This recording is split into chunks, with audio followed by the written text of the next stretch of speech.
Hello everyone, আশা করি সকলে ভালো আছেন। ময়না সাউন্ড সিস্টেম এর পক্ষ থেকে সকলকে স্বাগতম। তো আজকে আরো একটা নতুন ভিডিও নিয়ে আপনাদের মাঝে হাজির হইলাম। তো আজকে আসছে পীরগঞ্জ থানায় মডেল মসজিদে মাইক নিয়ে এসছে 4 পিস মাইক সেটিং করানো হবে। তো আগের যেগুলা ছোট হরেনগুলা ছিল সেগুলা খুলে ফেলানো হয়েছে, কারণ জানেনই তো ছোট হরেনের সাউন্ড খুবই কম হয়। তো তার জন্যই লম্বা হরেন লাগানো হলো। লম্বা হরেনের সাউন্ড কোয়ালিটি সব দিক দিয়েই পারফেক্ট। তো বর্তমান সব জায়গাতেই লম্বা হরেন চলে। তো এখানে মাইকের মেশিন ব্যবহার করানো হবে আউজা 250 ওয়াট, এবং আউজা 250 ওয়াট দিয়ে ভিতরের সাউন্ড সিস্টেমগুলো চলবে বক্স।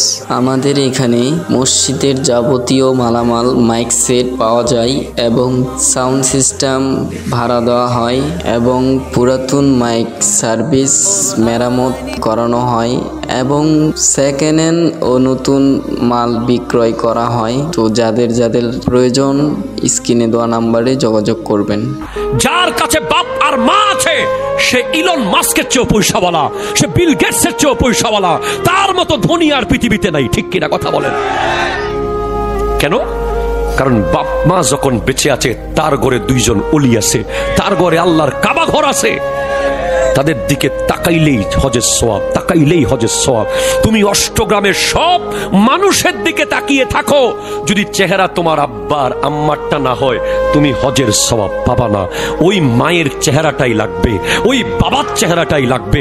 যতবার তাকাইবা ততবার হজের সওয়াব পেয়ে যাবা। যারা মাকে 100 টাকা দেওয়ার আগে বিবিকে প্রশ্ন করে,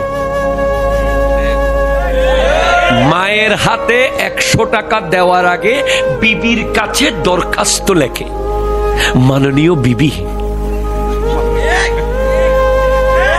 বিষয় আম্মুর হাতে 100 টাকা দেওয়ার অনুমতি প্রসঙ্গে। কথা কয় না? জনাবা, সবিনয় নিবেদন এই যে আমি কি আমার মাকে 100 টাকা দিতে পারি? আপনি কি অনুমতি দিয়ে আমাকে বাধিত করিবেন? এরকম যুবক, এরকম জামাই কি অষ্টগ্রামে আছে? আল্লাহ আছে।